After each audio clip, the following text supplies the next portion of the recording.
Thanks for joining us at Right On Replicas, where we bring you the best scale model kit reviews on the planet. This review covers the 1968 Dodge Dart Hemi 125 scale kit from Revell. It's model kit number 85-4217. The kit's a skill level 2 for intermediate modelers, and it's a 2-in-1 special edition kit that's packed with 163 molded parts in white and chrome plated pieces. It comes molded in white styrene with chrome plated pieces, also with clear window parts and some transparent red pieces. Because this was new tooling a few years back, the parts require very little cleanup, and the kit instructions are well done and nicely illustrated. There's a colorful set of water slide decals, and it provides racing decals for the 426 Hemi or the stock version that you can build with a 440 Magnum engine. There's a great bonus in the decals for the dashboard and the gauges as well, because the detailing is hard to do. It also includes things like fire extinguisher labels. Clear parts are provided for the windows, as I mentioned, and the headlights. In addition to the red clear parts for the tail lights, there are also 2 sets of tires and rims provided for both the stock and the drag version. Now, back in 1968, hard to believe, but you could buy a strip-ready race car from the factory. But it came with no warranty, but some people didn't care. They wanted that hot new Hemi. This is my version of the open box review. Yes, all the parts came out of the box when I opened it. And there they are. In 15 seconds or less, you can see everything that you'll get in an open box review from other guys. Now, the colorful decals are included here, as you can see, and all the pieces will go together fairly well, but I'm going to build the Hemi version for this particular model. I started looking over the parts and decided to go ahead and soak those in some mild dish soap and warm water, and use a soft toothbrush to kind of clean them up, make sure that there was no residue left to influence any of the painting. It also actually helps the parts adhere. The paint will adhere better to the parts. Now, once they're clean, you just rinse them off and let them air dry. First thing to do, of course, is to find the parts that you're going to be using for your version of the build. I'm going with the 426 Hemi version, so I went through the instructions and identified all the parts to get those ready, and then the assembly process is used throughout the build. First you cut the parts out from the sprue with a sprue cutter, and then trim the excess off with a hobby knife and a sanding stick to clean them up and get them ready for assembly.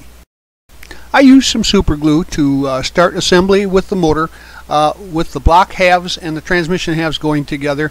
And then if you see any seams or cracks, you can fill those with putty or some surfacer to make it look and have a nice appearance.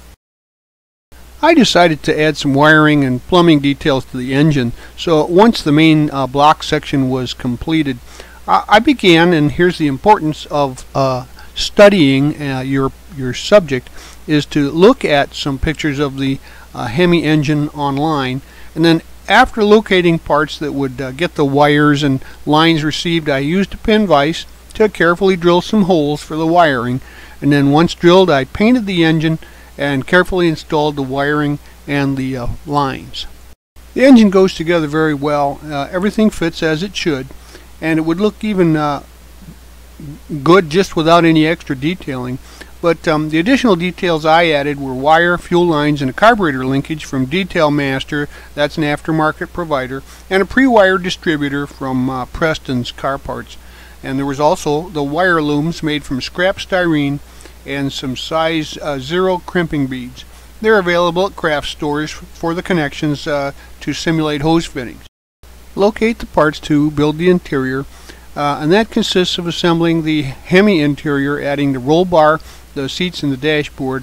Carefully paint the interior door panel details on parts number 29 and 30 using a fine brush and some chrome silver paint to highlight those pieces prior to attaching part number 113. Now, the fire extinguisher is molded onto the roll bar, so I masked it prior to painting the roll bar Krylon satin black.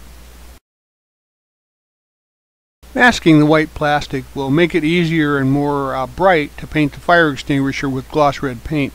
So I then painted the roll bar padding flat black, and then went back and painted the fire extinguisher red and added the decal label. The interior is a satin black color, so paint the dash, and we're going to apply the decals to that at this time.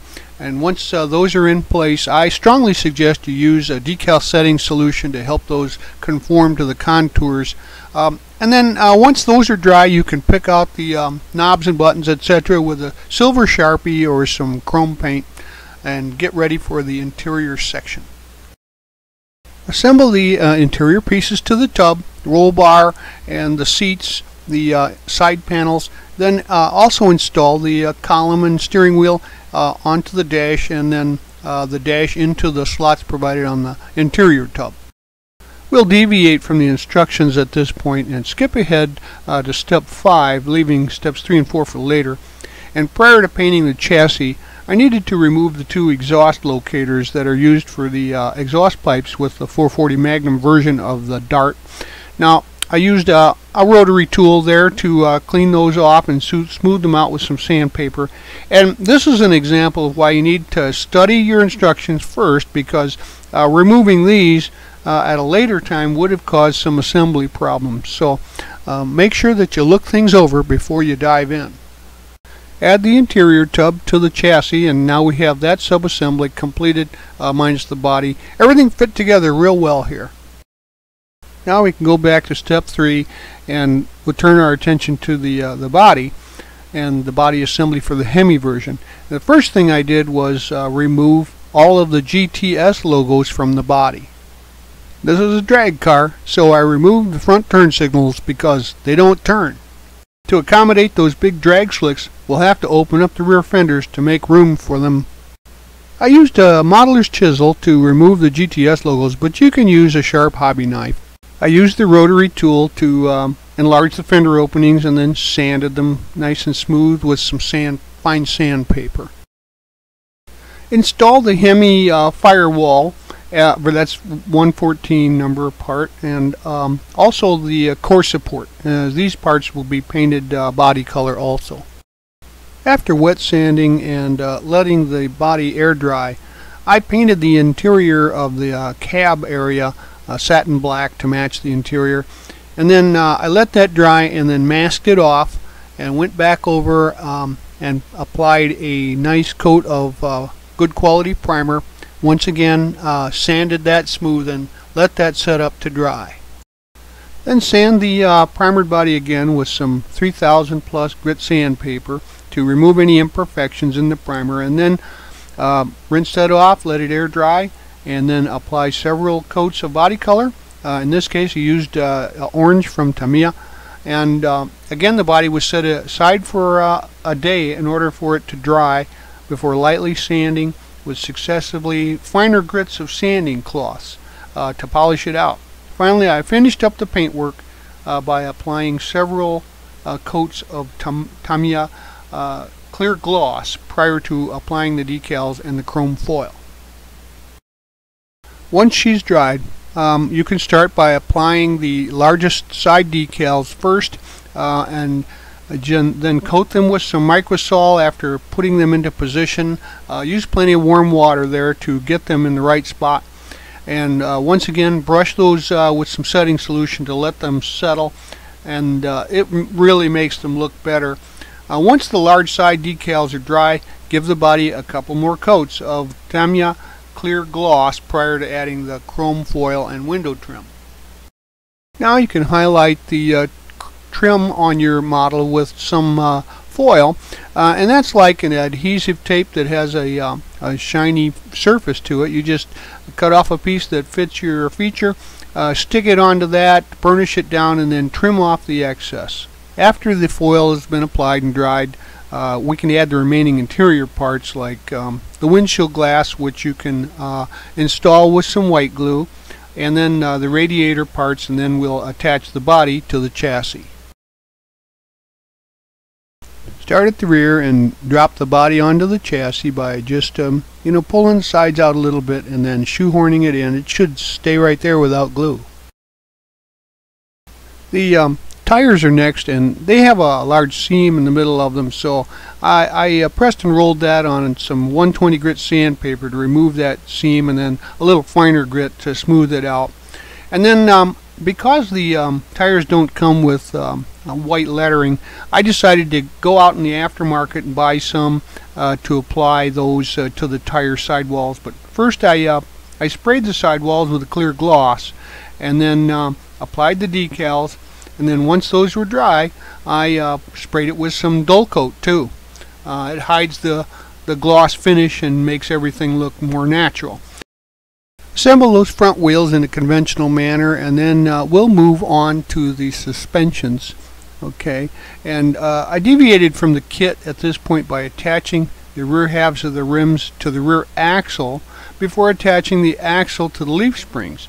The first reason I did that was so that they fit really tightly onto the axle, and they would probably break away when attempting to install the wheels. So the second reason was the drive shaft probably wouldn't fit into the transmission if the axle were already into place. So yeah, in the end, leaving these parts unattached was the right decision to make the final assembly of the axle and drive shaft go well. Ultimately, the key to success is to test fit these parts as much as possible prior to assembly. So here's the completed underbody, and you can add the exhaust and the rest of the suspension and the wheels at this time. Moving on to final assembly, we'll assemble the hood and install the front and rear bumpers. And I used a wash of semi-gloss black and thinner to darken the front grille prior to installing it. Now add the clear headlights with some white glue and paint the turn signals. And I used the same method for darkening the rear taillight frames as well before installing the taillight lenses there. Now finally, you can add the front bumper and the rear bumper, and then I waxed the body out for a good shine and completed the model by adding the chrome door handles. Well, there you have it. A great rendition of the original '68 Hemi Dart. This kit was great to build. Everything fit together very well, but I don't think I'd call this a skill level 2 for the drag version anyway, just because of the extra modeling techniques you need to remove scripting and things of that nature. But it takes about 30 maybe hours to complete in over the weekend, especially if you're going to super detail the engine like that. But you'll get a real great shelf sitter and a head turner when you're done with this one. I'd recommend it to anybody to build the 440 Magnum version because that's pretty straightforward and none of the extra steps need to be taken. But this is a nice kit, and actually one of the better ones that I've seen on the market. We hope you liked this premium quality step-by-step review, and so that you don't miss any more, please subscribe to our YouTube channel. But you can find us on Facebook and also at our website, www.rightonreplicas.com. Thanks!